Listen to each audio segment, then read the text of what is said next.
don't need that. Okay. John's on. Okay. Now Fred isn't here. Well, here he is. He's actually given my paper, so I don't know whether with his comment in the last panel.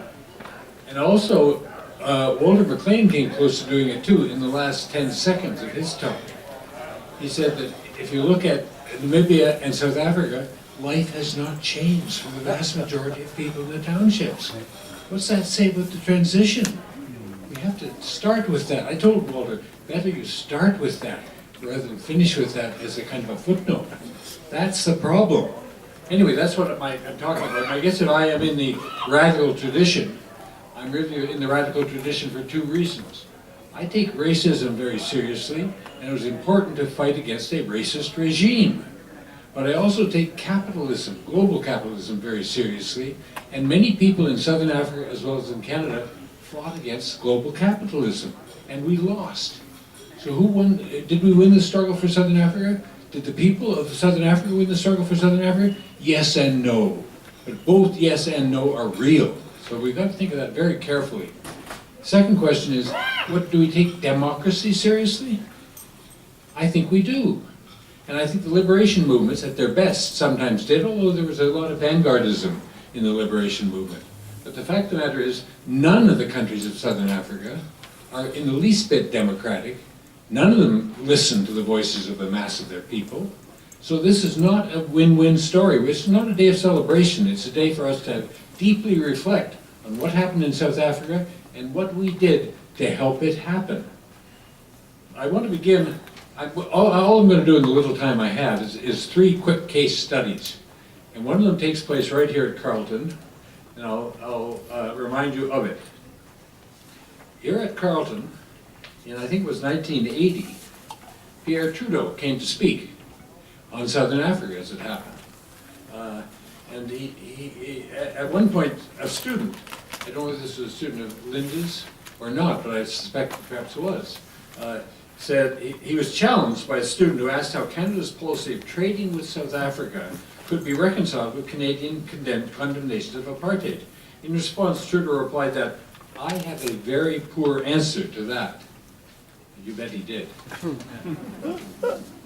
We are keeping with our trade, despite the fact that we condemn the policy, apartheid, in the United Nations. We're not very proud of this approach. Indeed, he went on to say of his government's apartheid policy, or lack thereof, quote, "It's not consistent. Either we should stop trading, or we should stop condemning," close quote. But of course, he and his government merely continued to do both. And that pretty well sums up Canada's approach to Southern Africa, despite the long years many of us spent engaged in liberation support work here in Canada. This is something that I've covered in this book that Susan has said, so I won't go into all those details, but the fact of the matter is Canada's policy changed. And it didn't change because of our work, although perhaps we made them feel a bit guilty and we had some imaginative ways of trying to do so, but it happened because of the struggle in Southern Africa itself, but it also happened, and this is very important, global capital began to change its position. It began to see that in fact, it was stuck with apartheid, and apartheid wasn't good for future business. And the change was remarkable. We didn't hear any of that earlier. Walter at the end said it's unequal, it is turning out to be pretty unequal. It's no accident. A deal was done with capital, and it was done by the ANC as well. The ANC was seduced into a deal with capital. And I think it's important for this to be said. So it's actually Brian Mulroney who won the struggle for Southern Africa. Thus, in the late 1980s, things did begin to change. Capital itself became aware that apartheid didn't pay. And it began to meet with the ANC in exile and began to craft a kind of transition that we have seen to take place since, with the ANC more and more buying into a neoliberal global order, at the behest of capital and in partnership with it. And the ANC leadership, by and large, has got quite well out of that deal, by the way. But most South Africans haven't. In fact, the gap in income between black and white has narrowed somewhat in South Africa. The gap in income between rich and poor has widened since the apartheid days. That's what we're up to. And it's reflected in what Walter saw in the townships. That's the reality of this, and South Africa isn't the worst case for the region. I could go into more detail about some of the other countries as well. Malcolm Fraser said at one point, we had to do something, and he was, of course, the representative of the Commonwealth who went to see South Africa and investigate. He said, we should, if we just let this go on, he said, moderation would be swept aside. The government that emerged from all of this would be extremely radical, probably Marxist, and would nationalize all Western business interests, close quote. Time, in short, to drop apartheid. And Mulroney heard him. Now, I spoke and made much the same argument in Johannesburg. It happened that, unbeknownst to me, one of the people in the audience was the Canadian ambassador to South Africa. She came up to me afterwards, and when she introduced it, I said, oh my God, what's she going to say? She said, I was in Barbara McDougall's office during the period you're talking about. And I was her personal secretary, now the ambassador to South Africa. And she said, what you're talking about is exactly the way it happened. I've never had anybody say that to me before about anything. So, I was quite smitten by that, and but I took it quite seriously. And it was clear then that Mulroney pushed on in the G7 to try and persuade Thatcher and Reagan to drop sanctions and get with the new program, i.e. capital plus the ANC equals a brave new future for South African capital at least, and probably for some of the ANC leadership. So this is not, so I make reference to this because here's one final point about this. There's no coincidence that Mulroney was in 2015 presented with the Order of the Companions of O.R. Tambo in South Africa. An order bestowed by then South African President Jacob Zuma. This is an order that recognizes, quote, the contributions made by individuals who contributed to the non-racial, non-sexist, democratic, and prosperous South Africa as envisaged in the country's constitution, close quote. This award was deeply ironic, of course, in light of the way he had treated Tambo when the latter was alive.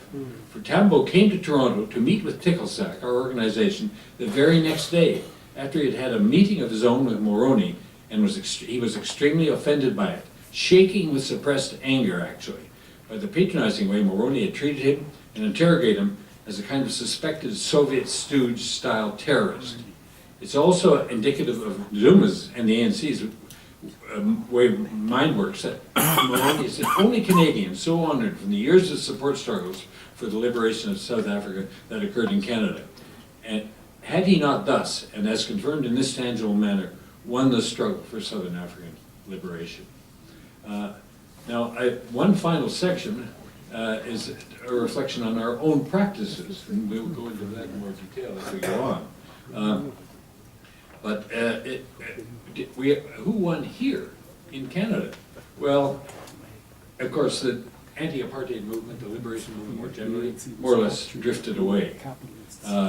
Some went on to other kinds of fronts, and they've struggled around indigenous issues and the like. Not all, and Palestine and Israel. So there are survivors of the anti-apartheid movement who continue to struggle. There's no question of that. But many ex-militants walked simply away. True, some left engaged, as I've said, but one person is quoted in something that Chris Brown wrote. Not Chris Brown. Chris. Oh, well, anyway, my friend. There he is. There's too many Chris's around here. For me, he quotes one militant as saying, for me, after 1994, she said, I'm done. Now you need to work it out internally. This despite the fact, as I then go on, that Canadian firms were among those hemming in the choices opened in South Africa, and Brexit Peter Monk is still walking away with the profits. He's still making a lot of money out of the new South Africa.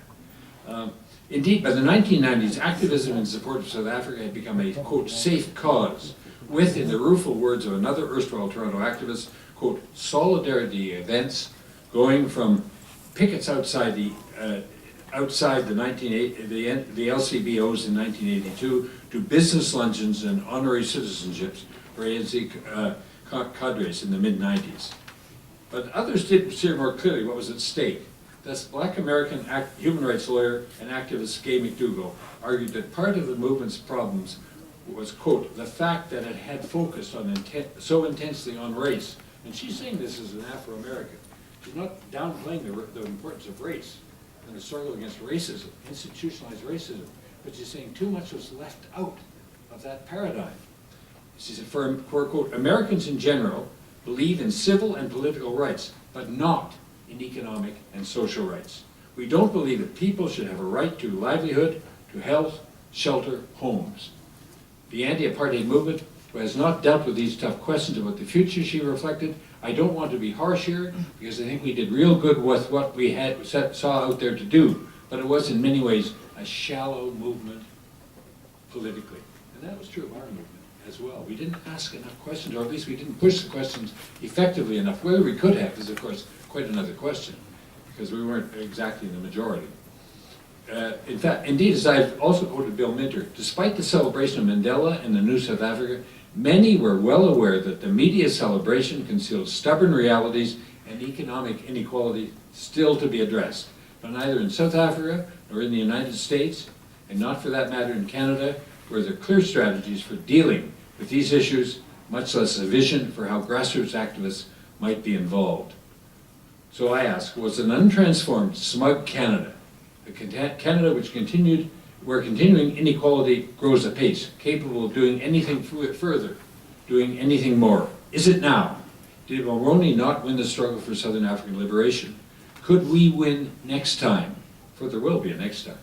I think both this conclusion and also the challenge of what we might hope to accomplish next time are all what we should be focusing on today. So just to conclude, this is not a day of celebration and self-congratulation. Far from it. We must ask indeed, what role did we actually play last time, and how successful were we? And equally importantly, what about any future progressive struggles in Southern Africa against exhaustive nationalism and the recolonization of the region? We may be asked to lend our support too. Have we the stomach or any meaningful strategy for such a fight? And could we carry on such a fight more effectively next time? If not, why not? In short, could anything approximating to the level and focus of necessary struggles really be expected to continue here in Canada? I'm not so sure, but I'd like to hear what you think about it. Thank you very much.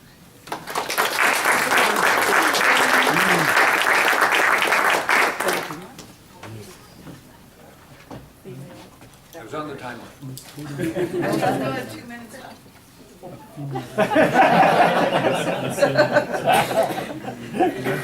Okay, David Beer. I'm David Beer.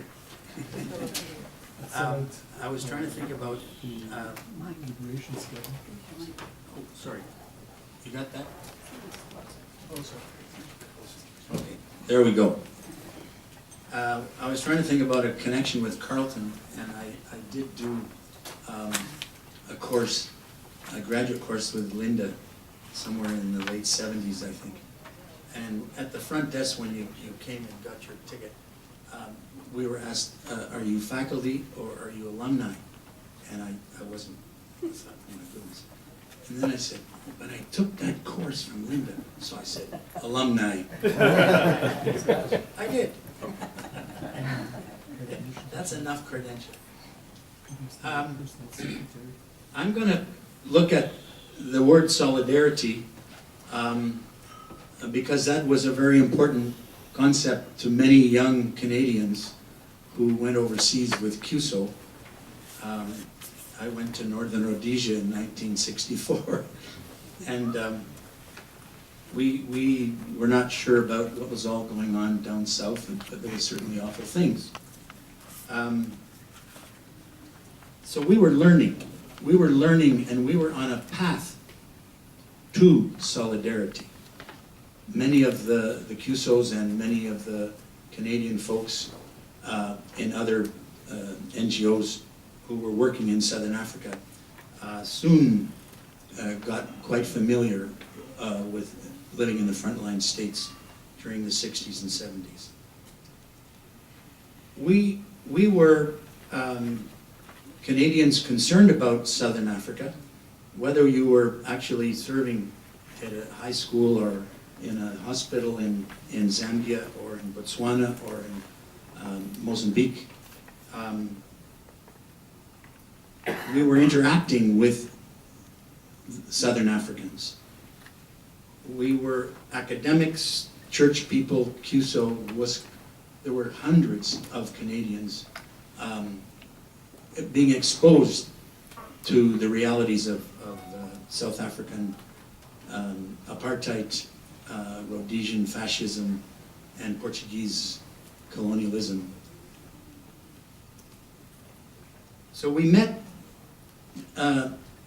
exiles, we met liberation movement representatives, we met combatants who were back from the quote front. I don't mean to romanticize that, but we really had a chance without knowing that we could dialogue with these people and understand much more what was going on. So what is meant by solidarity? I was influenced by a poem was written by a Mozambicano, Jorge Rebelo.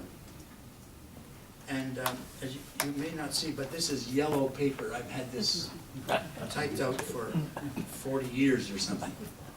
But it inspired me, and I want to give it to you. I want you to remember where it was a click. Where was the moment in time you moved from thinking, I think I'm doing the right thing, but then thinking, I am pulled by, I want to, I will become involved in the struggle in Southern Africa. And that meant educating Canadians too.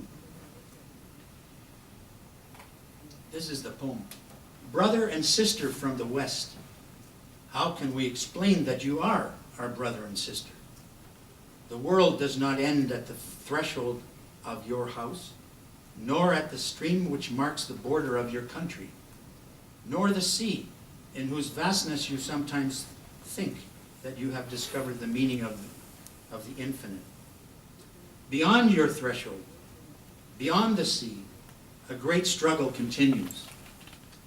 From you, brother and sister, we expect, and to you we offer, not the hand of charity, which misleads and humiliates, but the hand of comradeship, committed and conscious.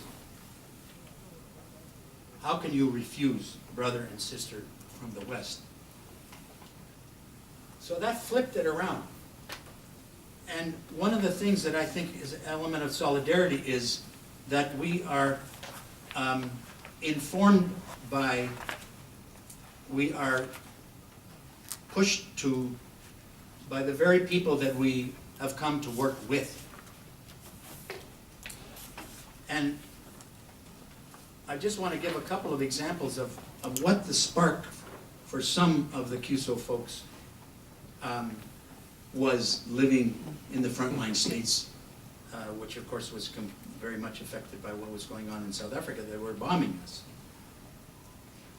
We had a CUSO teacher in a school in Zambia on the border, just across from the Carleton strip. And she could go on top of her house or around the hill at the back and see the South African SNDF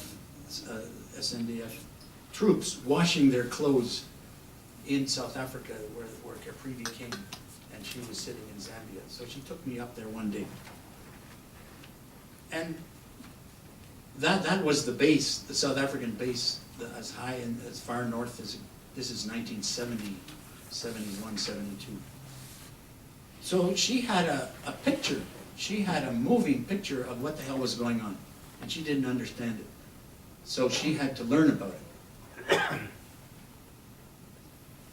A little later in the evening, South African jets were flying over the airspace and landing at the Caprivi Strip Air Base.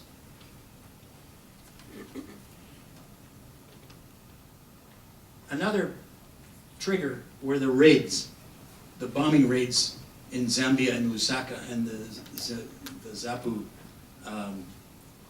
camps north of the city.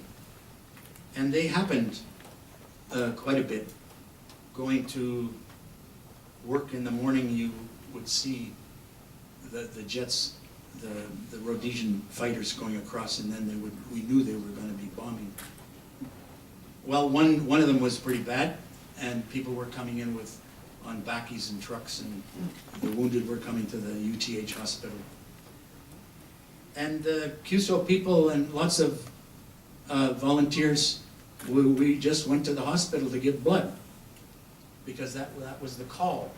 Well, there again, that triggered these young Canadians from Newmarket or all the little towns across Canada. That really entered our head. Well, what role was there to be for those of us who were now considering what we were doing had to do about solidarity? And again, I would refer to a member of the struggle, a person, a liberation movement person, Chan Luby, from Zabu. And he said to me, go and communicate our struggle. We're not giving you a gun. That's not in the part. But you must go back and tell Canadians about what's going on here in Zimbabwe. And that came a number of times. What is it that you're going to do? Well, the actions on the Canadian side were many. Not from us in Zambia, but we were included, but when people went home. They were involved with Ticklesack. They were involved with Oxfam fundraising. They were involved in the churches all across. There was a movement, there really was. I called it a string of pearls, because we weren't like the Ant-Apartheid movement in Holland, where they could phone everybody up and everybody was there for lunch. In our network of organizations, you couldn't get together that quick. So there was political action, which we've heard somewhat. There were papers, there was the black paper, there were a number of actions on that front, protests, etc. And there were the tours to Canada of many representatives of the liberation movements, women and ex-political prisoners. The way IDAFSA was bringing ex-political prisoners to speak about their life. There were letters to the editor, Clyde Sanger, every time there would be a letter from Clyde. And articles written, and books. There were fundraising and projects, and the projects were not mammoth projects. We weren't like the Swedes, who had millions of dollars were giving them, or were giving the South African struggle. But there was a lot of action, and that also brought in new people from into the network. Well, this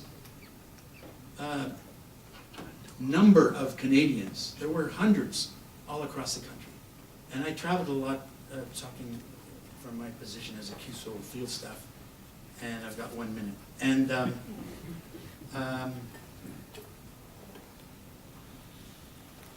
the people who were involved in fundraising it was quite key.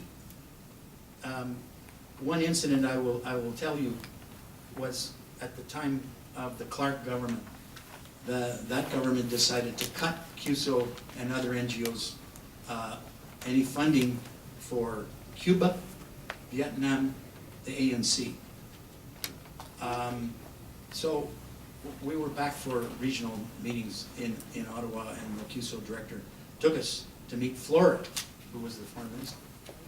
And we had lunch or something. And so we were supposed to put the pressure on Florida, our credibility of working and being overseas. And we failed. There was no change. So I went back to Lusaka, and I went to the ANC offices. And they're in the back lanes of downtown Lusaka. And I went to see Alfred Uzo, who was the Secretary General, and he knew what the QSOs and Oxfams and churches were doing on their behalf. And he knew about if you raised $5,000, then the government would match $500. So I went to see him, and I went on and on telling him about the woes of Canadian politics, and we couldn't get through. And he sat there with a smile on his face. And I said, well, comrade, and so you didn't get the matching $5,000. And I was feeling really lousy. And he just smiled. He said, Comrade Dave, it's the first 5,000 that counts. The money that was raised by the Canadian people. Wow. And I felt pretty much better when I walked out the door. To hell with the government's 5,000. So that's a story of a different level of engagement of Canadians in the struggle. Personally, all over the place in Southern Africa. And many of those relationships carried on. And many of the projects and work that was started before the official end of apartheid also went forward. I was in South Africa for 10 years working in civil society. There were projects and CUSOs who were working in literacy, in HIV/AIDS, in language, all kinds of people working after the magical election or after. So a part of the solidarity is that continuation of commitment. And not every Canadian can go and work in those areas, but that's an example of what we were doing. So I want to leave you with this poem again. Brother and sister from the West, how can we explain that you are our brother and sister? The world does not end at the threshold of your house, nor at the stream which marks the border of your country, nor the sea, in whose vastness you sometimes think that you have discovered the meaning of the infinite. Beyond your threshold, beyond the sea, the great struggle continues. From you, brother and sister, we expect, and to you we offer, not the hand of charity, which misleads and humiliates, but the hand of comradeship, committed, conscious. How can you refuse, brother and sister from the West?